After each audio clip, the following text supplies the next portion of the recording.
El ser humano es un animal de hábitos y de rutina. Acá entre nos vamos a platicar un poquito sobre el estrés causado por la pandemia del COVID-19, lo que fue el miedo a tener la enfermedad, el encierro, el no poder llevar nuestras vidas como las llevábamos. Este día vamos a platicar con algunos especialistas sobre el estrés por la pandemia.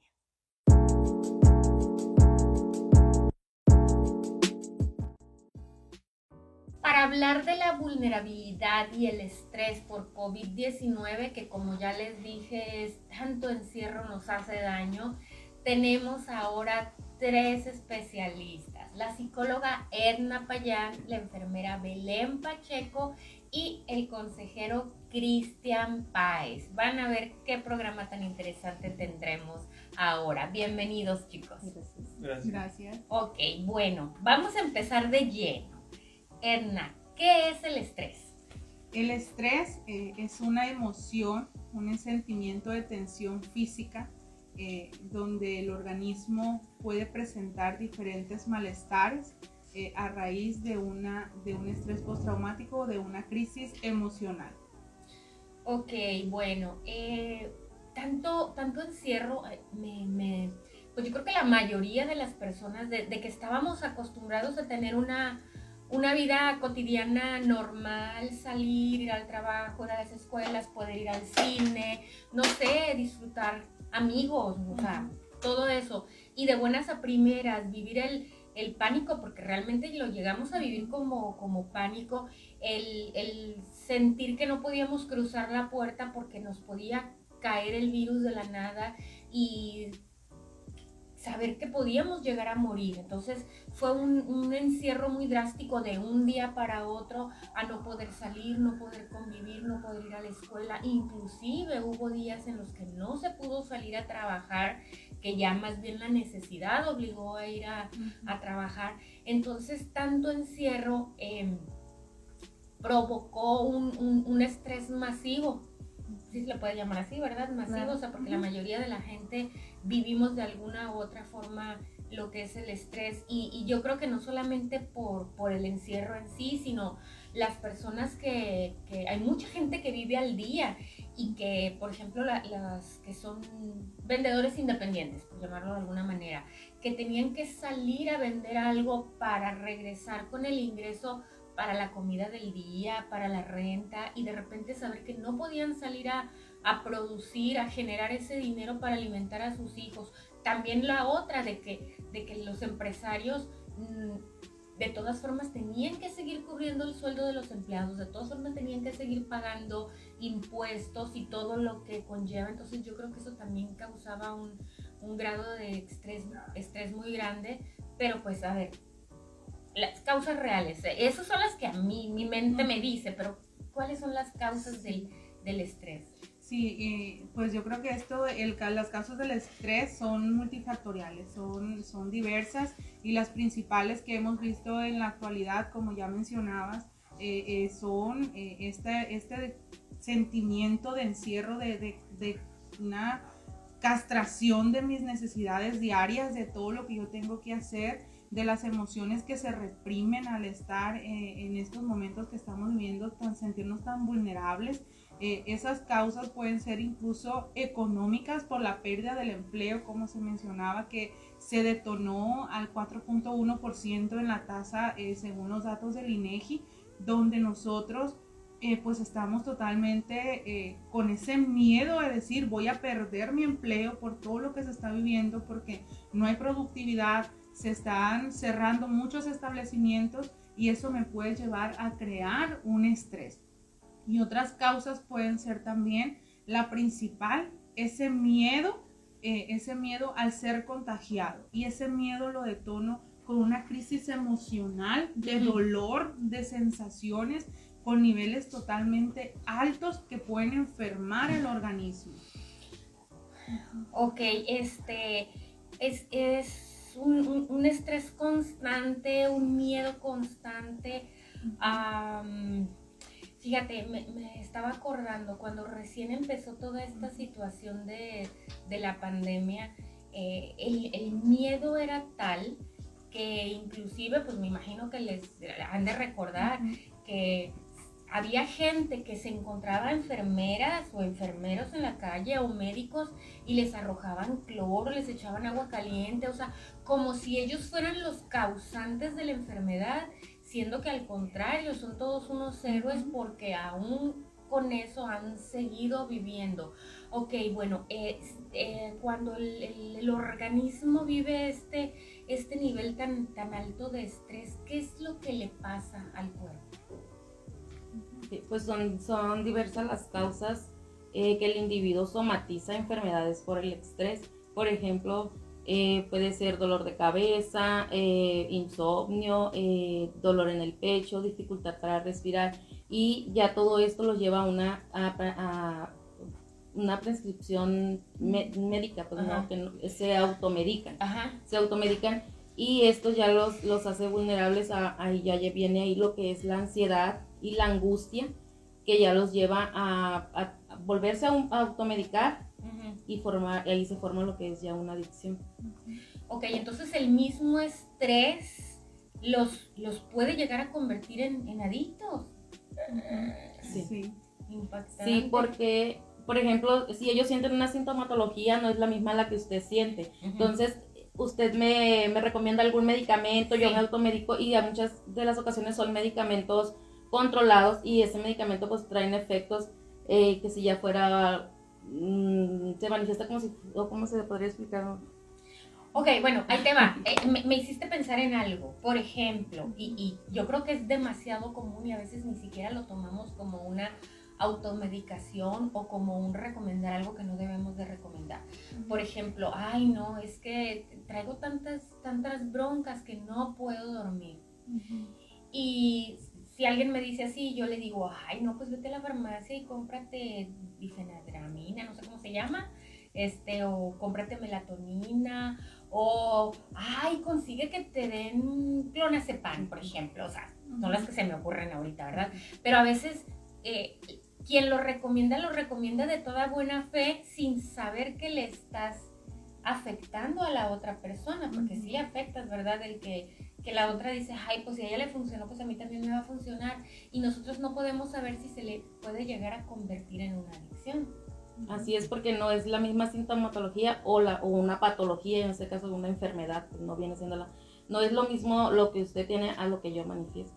Ok, bueno, fíjate, y de eso me hizo pensar en historia real de hace muchísimos años. No tiene nada que ver, pero sí tiene que ver.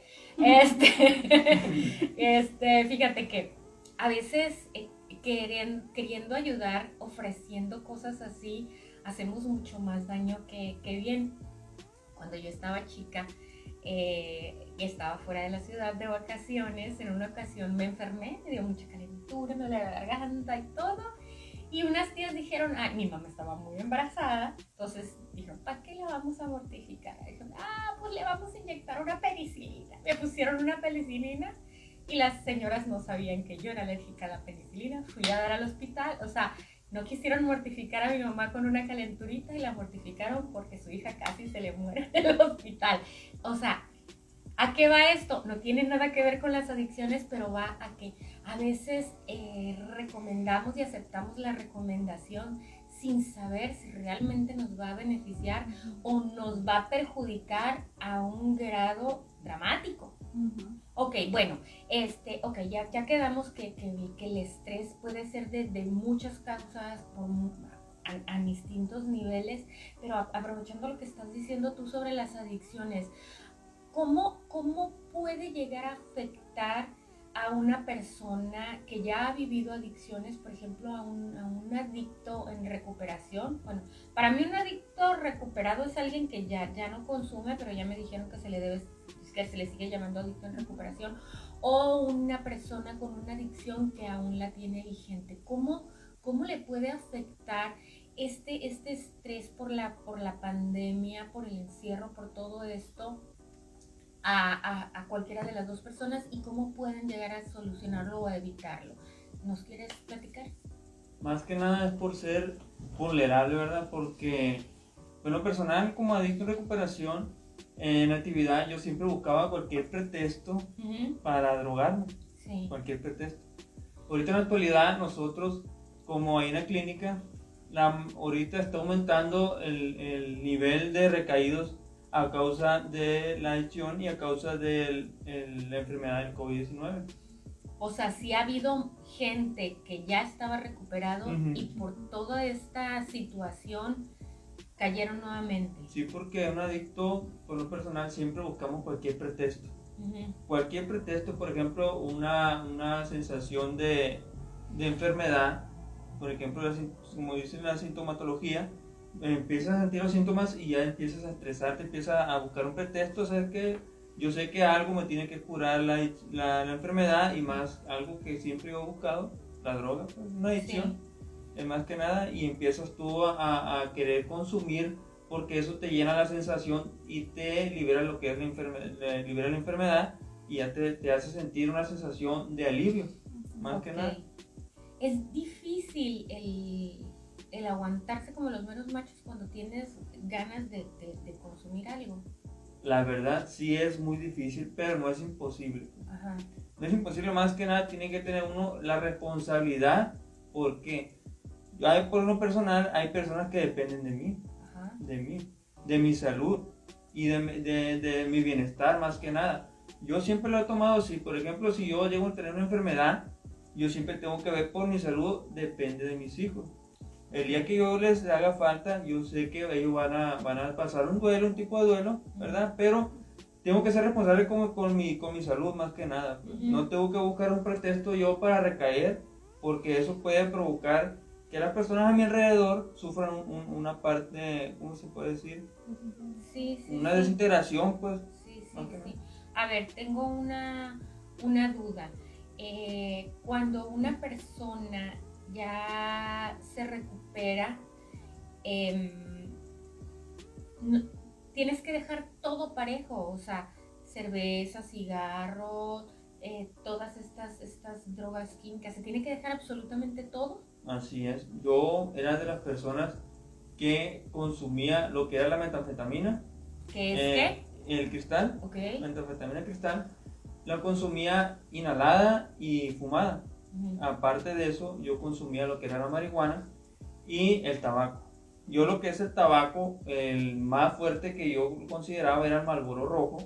Yo lo que hacía, le quitaba el filtro. Eso pasaba directamente más fuerte. Para que fuera más fuerte así es, para que Para pegara que cale, más, como para que cale. ¿es verdad? Okay. Para que cale. Y eso me hizo caer más en adicción. Entonces yo, para poder tener una satisfacción que dijera yo, ¿sabes qué? Yo soy una persona que está en recuperación, me tuve que alejar del tabaco, de la cerveza y de todo tipo de adicción. De todo tipo de adicción.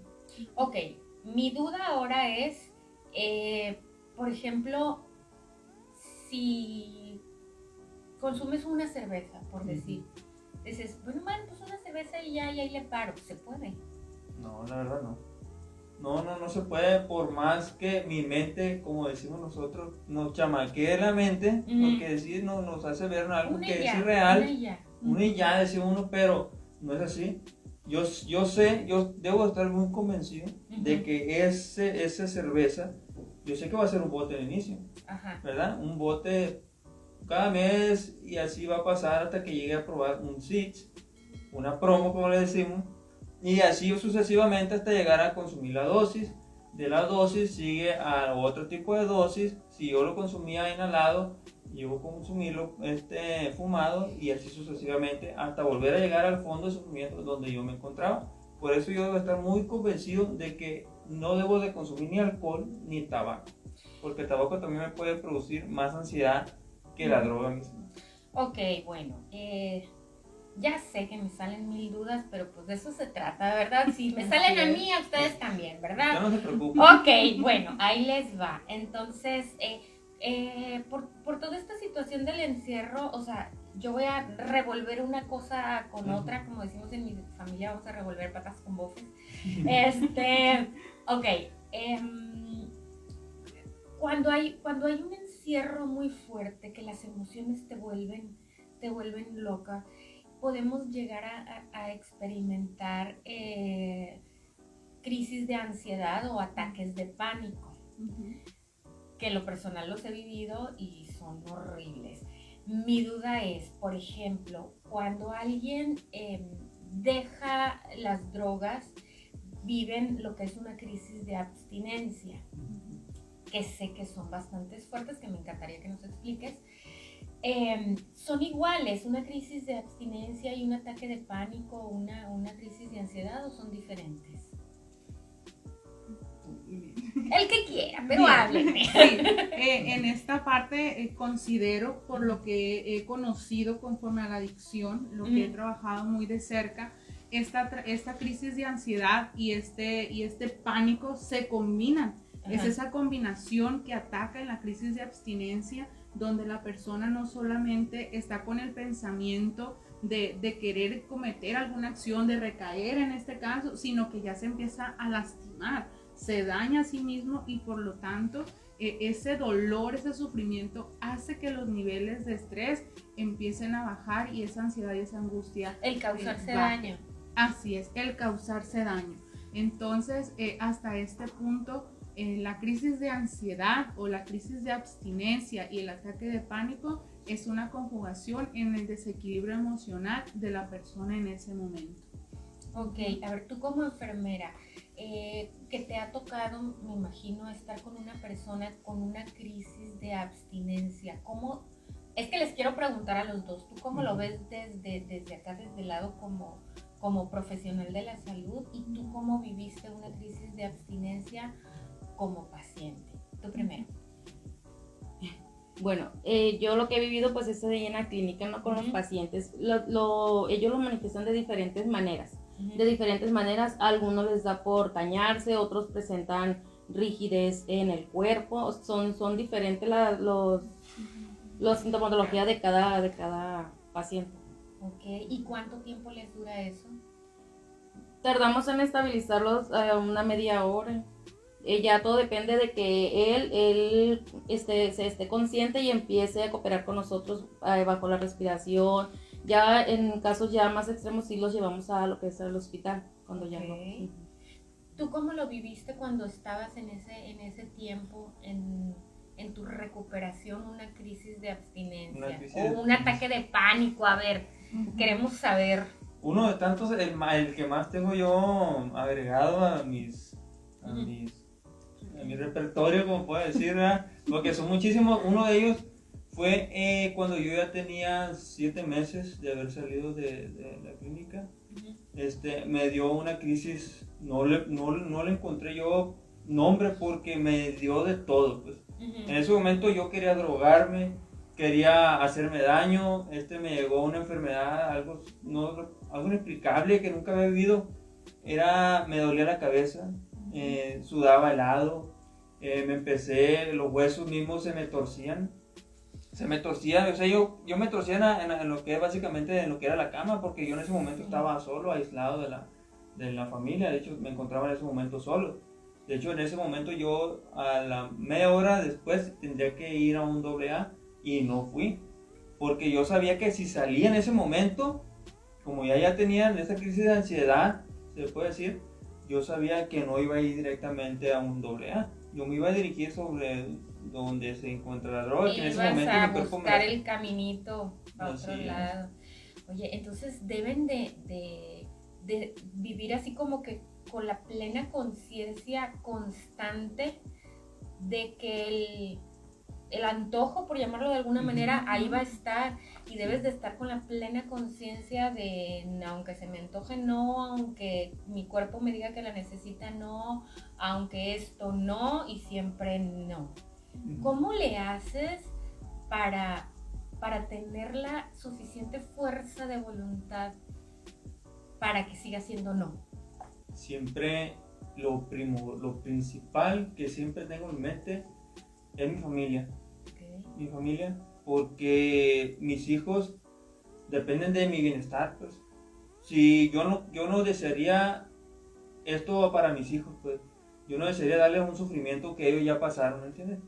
Yo al contrario, yo para ellos siempre son los principales en todos mis proyectos. Yo lo que hago es por mis familias, por mi familia, las personas que dependen de mi bienestar. Eso es lo que siempre me ha impulsado a mí para salir adelante. Por eso yo siempre he luchado para tener un buen trabajo, para tener más proyectos adelante. De hecho, tengo muchos proyectos y los estoy logrando, y eso es lo que me da fortaleza a mí para seguir adelante.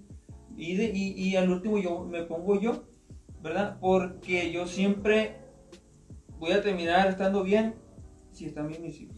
Exacto. Siempre en lo principal. Si tú estás bien, tu familia está bien. Así es. Ok, bueno, vamos a regresar un poquito con lo que es esta crisis de estrés en general para toda la población. Sabemos que los números aquí en México son muy, muy grandes. Ya lo platicamos en el primer programa cuando hablamos sobre el duelo, de que aquí en México estamos, con los números aparentemente oficiales, estamos con poco menos de 300,000 fallecimientos, pero pues la Secretaría de Salud acaba de confirmar que son 113,000 que no los registraron como COVID, pero también fue COVID. Entonces estamos hablando de números grandísimos de fallecimientos, y también en el primer programa hablamos de que por cada fallecimiento hay un número grande de dolientes alrededor. Creo que son alrededor de 10, ¿no? Alrededor de 10 dolientes. Entonces estamos hablando de un número grandísimo de personas en duelo. Entonces, con todo este encierro, con todo este estrés, con toda esta situación, estamos viviendo, o más bien no viviendo un duelo correctamente, o sea, sino que no se está procesando, y esto causa un estrés más grande. ¿Cómo está eso? Para que nos expliquen un poquito sobre los duelos incompletos. Okay. En este tema, en estos tiempos, como mencionas, los números están totalmente exorbitantes, que contarlos son demasiados. Entonces, y esto no solamente es de la persona que fallece, sino la que está alrededor de este ser, de esta persona, vive un duelo patológico. Ese duelo que en ocasiones estamos contactados con una emoción y no lo resuelvo porque no acepto la realidad, no acepto lo que estoy viviendo en este momento, o incluso puedo generar un duelo inhibido en el cual no tengo ningún sentimiento, ninguna sensación ante lo que estoy viviendo. Estoy totalmente desesperanzado de lo que está pasando, estoy cansado. ¿El inhibido es como si mis sentimientos estuvieran congelados? Así es. En el duelo inhibido es donde la persona no acepta la realidad, y el no aceptarlo hace a que esté incluso en el velorio, estén velando a la persona y el doliente esté como si nada, esté sin sentir, sin desahogar una lágrima, sin decir un sentimiento. Y esto puede ser que pasen meses o años, incluso para que la persona se dé cuenta que su familiar ya no está en el núcleo familiar, ya no está, ya hace falta esta persona. Se hace un bloqueo emocional donde estas funciones dejan al ser humano totalmente incompetente de comprender lo que ha ocurrido, y lo puede llevar directamente a un enganche a la depresión. Y esta depresión lo aleja de la aceptación de la realidad, y es donde aparece la crisis por estrés postraumático, que se debe de trabajar emocionalmente, no solamente quien lo vive, quien lo está experimentando, sino todos los que están alrededor, porque a fin de cuentas va dejando pequeñas secuelas, pequeñas heridas en todos. Dicen por ahí que hasta en el perrito que vive en casa se queda ese sufrimiento, y yo creo que se ataca totalmente a la familia completa, no solamente al que lo padece más o lo padece menos. Esto es un trabajo integral. Ok, bueno, entonces lo que me queda muy claro es que debemos de leernos a nosotros mismos, esculcarnos nuestras emociones, darnos cuenta lo que estamos viviendo, aceptar sentir lo que estamos sintiendo, porque a veces ni nosotros mismos nos dejamos. y permitir que fluya ese sentimiento, ¿sería lo correcto? Sí, así es. Permitir que fluya. Entonces, los invito a que nos conozcamos un poquito más, a que aprendamos que debemos de vivir con esta situación, que debemos de vivir con el COVID, porque desgraciadamente o afortunadamente es algo que ya se va a quedar. Afortunadamente me refiero a que ya tenemos la vacuna, a que ya sabemos que la enfermedad ya se conoce, entonces tenemos que aprender ya, ya estamos viviendo una nueva normalidad en que la gente ya podemos salir, que sabemos que nos debemos de cuidar. Entonces hay que conocernos, hay que querernos, y si necesitas de un apoyo, busca las personas especialistas en lo que estás sintiendo y en lo que estás viviendo. Y para cerrar, les digo esta frase que está muy, muy interesante. Ahí les va. De nuestras vulnerabilidades vienen nuestras fortalezas. Así que no te sientas mal al sentirte vulnerable, porque con eso te vas a hacer más fuerte cada día. Por hoy es todo. Muchas gracias, chicos, por compartir con nosotros. Muchas gracias por estar ustedes acá entre nos. Nos vemos la próxima.